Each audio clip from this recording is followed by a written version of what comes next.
هەڤاڵانی خۆشەویست ماتەم جێڕانی ێژە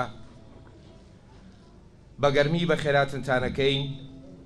بۆ دووەم ساڵیادی شەیدی فەرماندا لیوا کەمال حاجی ئاغا بە ئامادەبوونی لێپرساوانی حزبی و حکومی و هاوڕێ و هاوسەنگەر و کەسوکاری شەهیدان لە مەراسیمێکدا لە شاری ڕانیەت دووەمین ساڵیادی شەهیدبوونی فەرماندا لیوا کەمال حاجی ئاغا بەڕێوەچوو. لە زینداندا قامچیە ترسا لە پشتت کە لە بچە لە دەستەکانت پەتی سێدارە لە ملت مەرگە ترسا لە ژیانت جەلادەکان لە بێدەنگیت لە داخا شەقیانە برد نەهێنی شۆڕژ لە ناختا پێش خۆت ئەمرد لە سەنگەردا چیاکانە هاتنە زەوی لەبەر پێی ماندوو نەبوون تا سەنگەر هەناسە سوارە بوو لە چاوانی پاسەوانی نەنووسوتە دوژمن هەرچی چەکی هەبوو ئاراستەی سگنی تۆیە کرد و تابکەوی هەزاران داگیرکەرشکان ورەی بەرزی تۆ نەنەوی هەر هەمویانەیان ناسیت لە سەرەتایی یادەکەدا دووەم مۆم لەلایەن هەریەک لە خێزان و کوڕی شەهیدی سەرکردە داگیرسا وەک ئاماژەیەک بۆ دووەمین ساڵیادی شەهیدبوونی شەهیدی فەرماندا. دواتر چەپکە گوڵی سەرۆک مام جەلال و خاتوو هێرۆ ئیبراهیم ئەحمەد پێشکەش کرا و بەلاوانەوەش سەربەرزیەکانی یەکێتی هێندە بەرز ڕاگیران بنەماڵی شەهیدان و نەوە نوێەکانی یەکێتی بە سەربەرزیەوە درێژە بەو خەباتە بدەن کە ڕووبارێک خوێن لە پشت ڕێبازەکەوەیە کەنەوە بنەوە قارەمان لە دوای قارەمان بۆ ئەم یەکێتیە خوێن دەبەخشن لە پێناو پارێزگاریکردن لە خاچی پیرۆزی کوردستان. نەڵێ نەمرێ و لە ترسی مەرگ پەشێوە پێشمەرگە بم هەرەکەومە پێشێوە بە مەرگی پێشمەرگیەوە سوودەم ڕۆشم زەردەی پێکەنینی وا پێوە ئەو مەرگەی لێم ترساوەی لاوێنم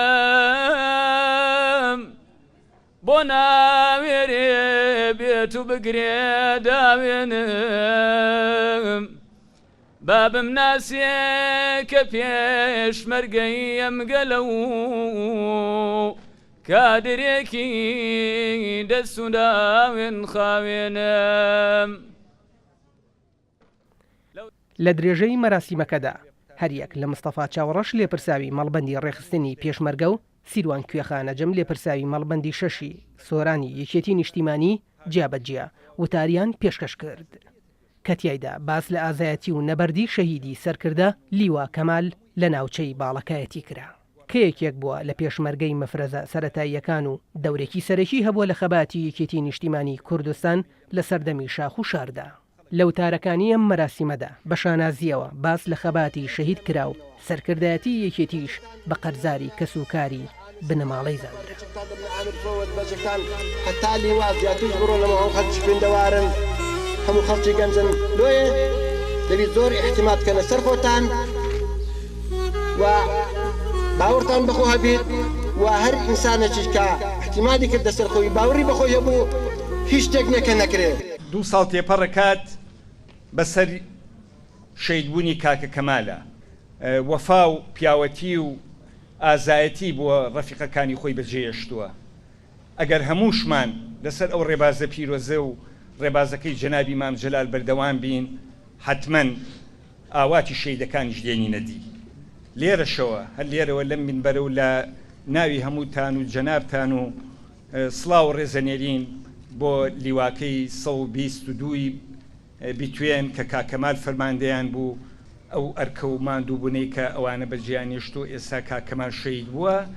خۆخەبات تەواو نەبووە تێکۆشان تەواو نەبووە هەمومانە بێ ئێستا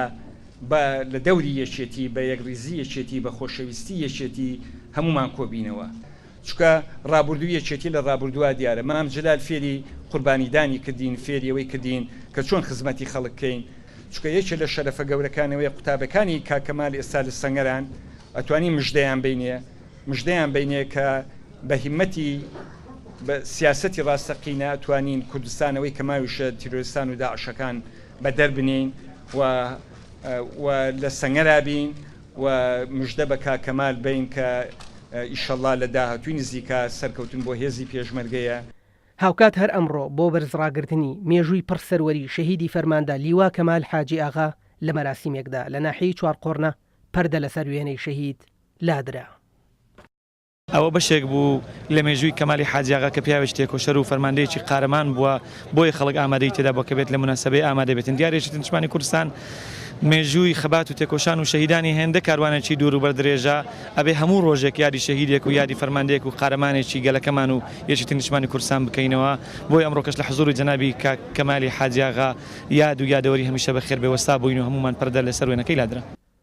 سەر لە بەیانی ڕۆژی 22 هەشتی 2014 لیوا کەمال حاجی ئاغا فەرماندەی لیوای 122 بتوێنی هێزەکانی پێشمەرگەی کوردستان لە سەنگەرەکانی بەرگریکردن لە خاکی پیرۆز لە هەڵمەتەکانی هێزی پێشمەرگە بۆ ڕزگارکردنی ناحی جەلەولا و پاککردنەوەی خاکی کوردستان لە دەستی تێرۆرستانی داعش شەهید کرا و چووە کاروانی نەمرانەوە.